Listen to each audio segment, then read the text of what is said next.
Everyone, welcome back to the Commute with Subwizard Podcast. Rocko's Modern Life Static Cling hit Netflix this week. Rocko's Modern Life was my favorite cartoon growing up, my favorite of all the Nicktoons, and I haven't seen it since I aged out, really. I mean, I never tried to go back and look at it with a nostalgia thing. I never tried to download the episodes. I'm not even sure if they're streaming anywhere. I never tried to check out that network that Nickelodeon made with all the Nicktoons on it. But I was still pretty excited when it came on to Netflix.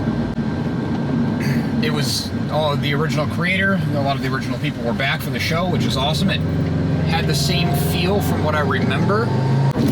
So I try not to get too caught up in this nostalgic thing. I feel like a lot of this stuff from my childhood is kind of better left off as a fond memory, and you don't really want to peek behind the curtain. You don't want to see the strings on that stuff. I remember when they released the 90s X-Men and Spider-Man cartoons onto, I think it was Netflix, maybe Hulu, whatever streaming platform.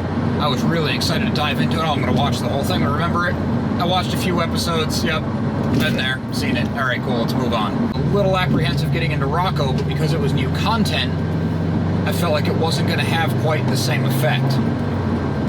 And watching it, I was really pleasantly surprised.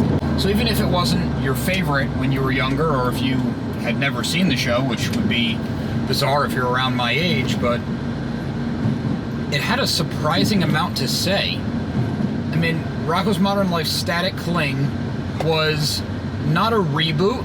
It was a continuation, which was cool. It was a movie. They're not relaunching the series. It wasn't the first episode of many. I don't know if there's plans for more or not. And either way, I'd be okay with it. As the show goes on, it kind of takes Rocko, this innocent character from the 90s, who even on the original show in the 90s was always this kind of really innocent, pure, kind of clean character, and the toilet humor and the jokes around him and the circumstances he got into and the extreme personalities was always a fish out of water story. And of course, this picks up in much the same way, and Rocko's very much the same person. Rocko and his friends come back to O-Town 20 years later. They haven't really changed any, but O-Town has. So you have these characters and personalities created in a mid-1990s world showing up in 2019. And there's constant jokes about how our society is now, about the spread of misinformation, how we don't have that kind of pure joy entertainment everywhere anymore. Everything seems to have an agenda. The mass consumption, the cell phones, the computers, the way people spend money ravenously just so in 6 months they can get the latest version of the exact same thing with the exact same functionality. How people don't communicate anymore. It's all social media. And really anything that has ever bothered you about modern living that you partake in, and we're all guilty of it, myself included, Rocko's Modern Life manages to touch on while still feeling like a fun cartoon, safe for kids, and it does it all in like 42 minutes. It's pretty remarkable in a lot of ways, and it was a fun step back into the nostalgia while being given a totally relevant and new story, and that is something that I absolutely did not expect. I thought we were going to get a, hey, remember when? Oh, hey, remember this thing?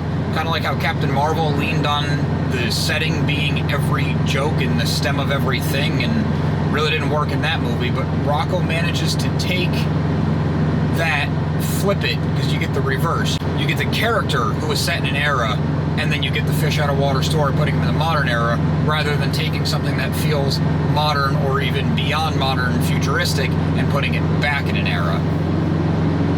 So it's really this interesting balancing act on, here's something you used to love, here's a modern thing, we have to make it a lot of fun, and we have a lot to say in 42 minutes. And speaking of a lot to say in 42 minutes, I feel like at this point I'm just repeating myself, and I've been talking for 5, so I want to say thanks for taking this ride with me. Be sure to check out SoWizardPodcast.com for the show, reviews, recommendations, merchandise, and more. Also, be sure to listen to So Wizard Podcast wherever you get your podcasts. Please subscribe to our YouTube channel, helps us grow our audience. And we love hearing feedback, so drop us a line in the comments or get a hold of us on social media. All of our accounts can be found after the show and in the show notes. Thanks.